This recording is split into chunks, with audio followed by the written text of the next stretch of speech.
Let's go Dolphins! We have a lot of topics to cover here, and one of them is the buzz surrounding a trade. But before we get into today's hot topic, be sure to like and subscribe so you don't miss any breaking news. We have some wild trade rumors popping up, and this one could potentially shake things up in Miami, so you won't want to miss it. Let's get to it. There's been a lot of buzz surrounding a blockbuster trade involving three teams: the Panthers, the Rams, and yes, our very own Miami Dolphins. Former NFL quarterback Chase Daniel recently proposed a trade that's getting some attention.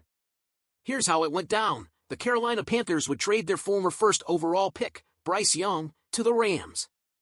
In return, the Rams would send their veteran quarterback, Matt Stafford, to the Dolphins, and both Miami and LA would send Carolina a couple of draft picks, Miami's second-round pick and LA's third-round pick.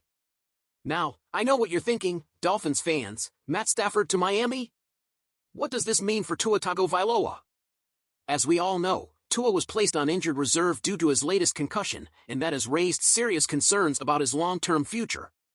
With his history of concussions, it's understandable that the Dolphins may be exploring other quarterback options, especially with the team looking to remain competitive during Tua's absence. Matt Stafford, a Super Bowl-winning quarterback, could be a solid option for Miami to keep the offense going while Tua recovers. Stafford's experience and ability to command an offense would give the Dolphins a proven leader under center. Plus, given the Rams' current situation with Aaron Donald retiring and their defense in decline, moving Stafford could help them begin a much-needed rebuild. But what about Bryce Young?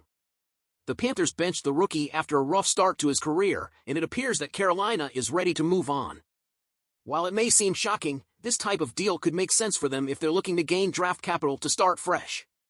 However, getting a second and third-round pick in exchange for Young might be a bit of a stretch, considering how quickly the team gave up on him. So, Dolphins fans, here's where we are. Is this a trade that would work for Miami? It's not just about finding a temporary replacement for Tua, it's about thinking long-term and evaluating whether the franchise can continue to rely on him going forward.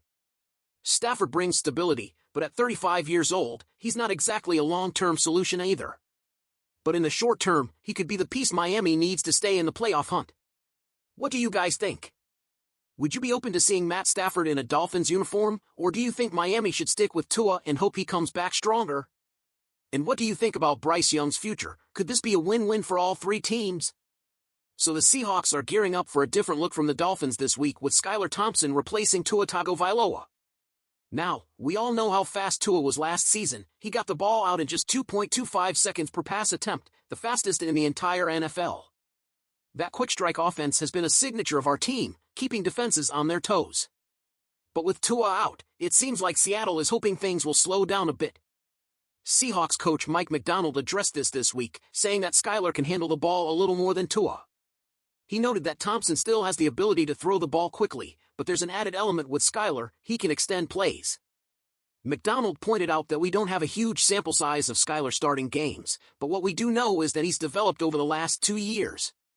Last week, when Skylar came in against the Bills after Tua's injury, he averaged 2.40 seconds per pass attempt, just slightly slower than Tua. That would have still ranked him third among NFL starters last season. Not bad, right? But when we look at his 2022 playoff start, things haven't gone quite as smoothly. He held the ball for nearly 3 seconds per attempt and was picked off 4 times in that game. Obviously, that's not something we want to see happen again.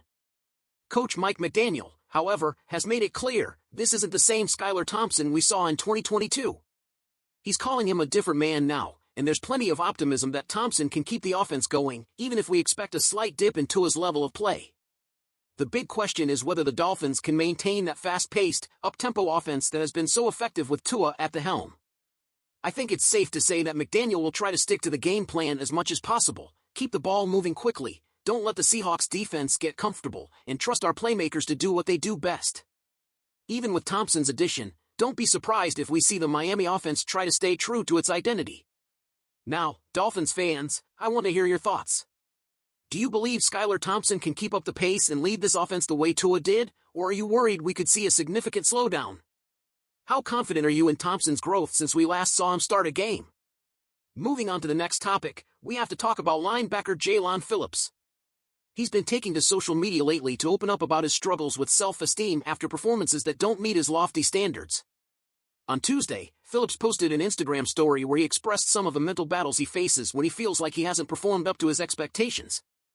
But on Wednesday, Phillips clarified his post on X, formerly known as Twitter, saying that the purpose wasn't to garner sympathy or complain. He wanted to show people that it's okay to feel human emotions and still move forward. He emphasized that talking about your feelings isn't a sign of weakness, it's how you respond to those emotions that define you. And I think that's a message that resonates with a lot of people, athletes and otherwise.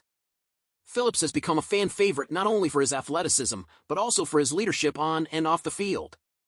It's clear he's showing a level of vulnerability we don't often see in professional athletes, and it's refreshing to see him remind us that being strong doesn't mean bottling up your emotions. Speaking of resilience, let's talk about wide receiver Robbie Chosen. On Wednesday, Chosen took to social media to share his thoughts after being released from the Dolphins practice squad. Despite facing a series of setbacks, he's been released 5 times in the last 2 years. Chosen made it clear he doesn't plan on giving up anytime soon. He acknowledged that the last 2 years haven't gone as he expected, but he's determined to keep pushing forward. His message was about not giving up when things get tough, and that's the kind of attitude that can keep a player in the league even when the odds aren't in his favor. Chosen's mindset is inspiring.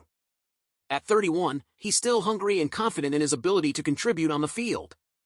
That's the kind of determination you love to see, and it will be interesting to see if he finds another opportunity soon, whether it's back with the Dolphins or elsewhere in the league.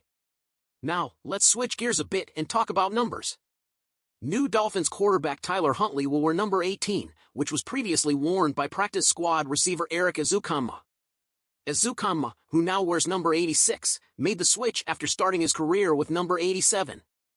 Huntley, as you may know, wore number 2 during his time with the Baltimore Ravens and number 1 in college at Utah, but with Tua Tagovailoa sporting number 1 and Bradley Chubb claiming number 2, Huntley had to find a new number.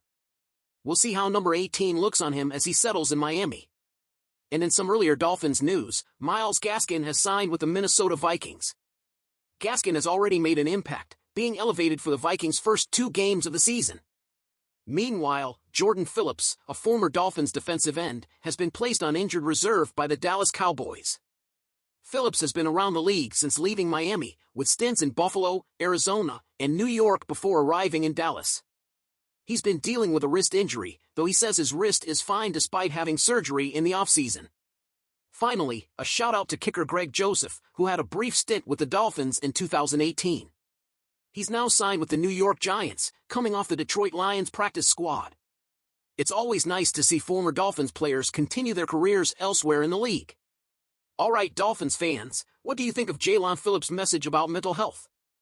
Do you appreciate athletes being open about their struggles, or do you think it's something that should remain private? And what do you think of Robbie Chosen's determination to continue fighting for a roster spot in the NFL?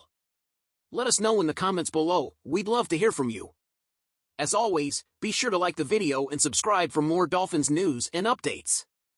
Thanks for tuning in, and until next time, fins up!